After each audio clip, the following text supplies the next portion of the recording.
Gather round, mortals! For the first time, hear the tale of young Atreus' maiden trip into the perilous Norse wilds, where malice and danger abound.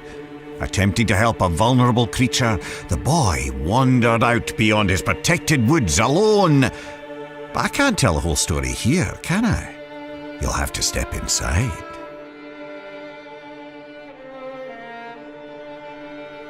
Atreus awoke to find his father missing. Not that there was anything unusual about that. Tasked with retrieving their dinner, Kratos would often take leave on day-long hunts. Why it took all day, Atreus never fully understood, but he knew better than to ask. After a quick breakfast, the boy got up and headed outside to practice his archery. He drew his bow taut, let his deep breath loose, and released an arrow. It sailed far beyond his target, becoming just another stick in the woods. The boy sighed. He'd have to find it later, likely when he wasn't looking for it. Determined to hit the target this time, he grabbed another arrow and focused hard. He held the string till his arm burned and let it fly. A bullseye! Well, almost. Maybe if you looked at it from a certain angle. You know. His mother called, and though he wasn't quite done yet, Atreus put his arrows down and went inside. Every day she would teach him, mostly language and archery. Honestly, the kid was pure dead brilliant, reading and writing on his own already. Today she gave him a lesson he was especially excited about. The creatures of the Norse wilds. Berserkers, trolls, witches, and even the undead. After answering her son's many questions, Atreus' mother sent him back out. He fired a few arrows, missing with most of them. He wasn't a bad archer, really, but he wasn't easy on himself either. Frustrated, the little bairn sulked off into the woods.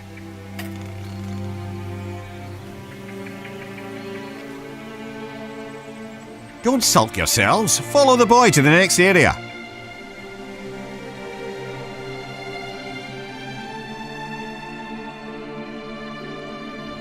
Atreus climbed up and sat cradled in the branches of one of his favourite trees. On days like this, he liked to close his eyes, listen to the forest, and let his mind wander. This kind of solitude never felt lonely to him, perhaps because he could hear things others could not. Ever since he could remember, the thoughts of others, animals mostly, could intrude upon his own. He couldn't much control it, and he didn't tell his mother or father of it, but it only added to the boy's absolute captivation with what adventure might lie past his all-too-familiar woods. As Atreus craned his head in an attempt to hear even farther, a desperate cry for help crept in at the edges of his mind. Not a whisper in his ears, but rather a shout inside his skull. Atreus shot up, and as he did, heard a second voice, a call to adventure, taunting him with the promise of a hero's journey. He jumped down from the tree and ran toward the voices. They grew louder and louder, overwhelming him to the point that he halted abruptly, stumbling as his inertia nearly overtook him.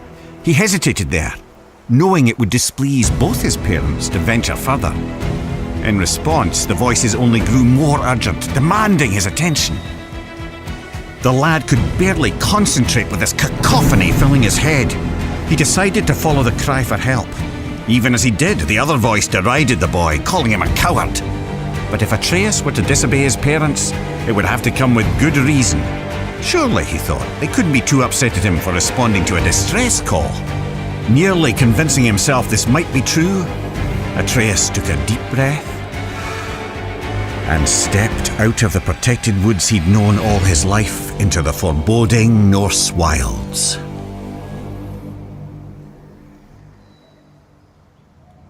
Delve deeper into the woods. Unless, of course, you're too frightened.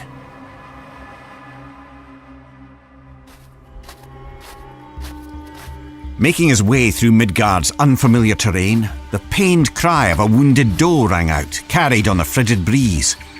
After attempting to study the patterns of nearby tree roots to use as a guide back home, he set off in the direction of the injured animal. He imagined himself as the gods from his mother's stories, travelling to distant realms on the great tree Yggdrasil. He was brave Tyr, mapping the unknown for the good of all the realms.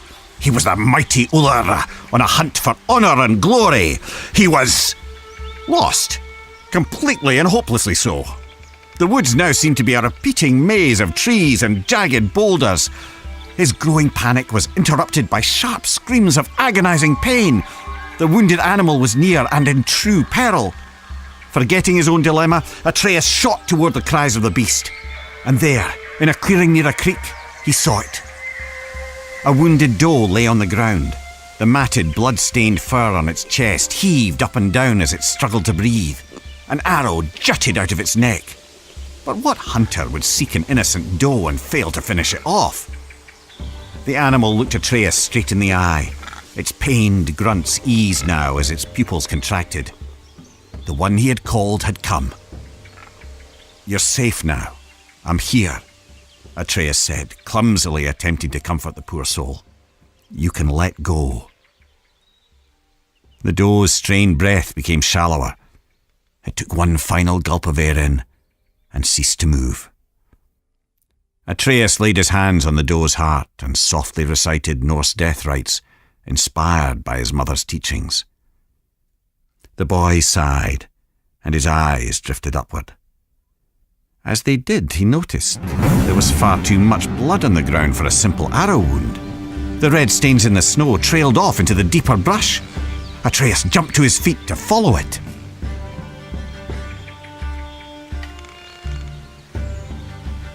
What horrors await at the end of the trail of blood? There's only one way to find out.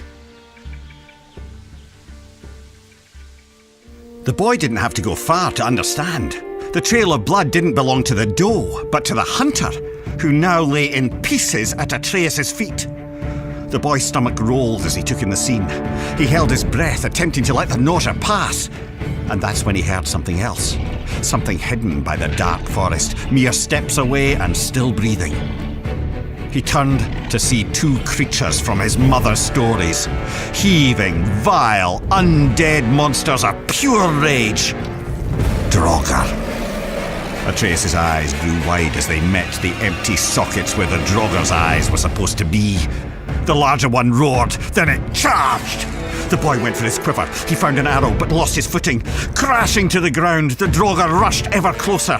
The larger one plucked Atreus from the ground. The monster bellowed, spraying rotten teeth and flaps of decaying gums. Its half-tongue flailed blindly like the death throes of a headless snake. It was disgusting.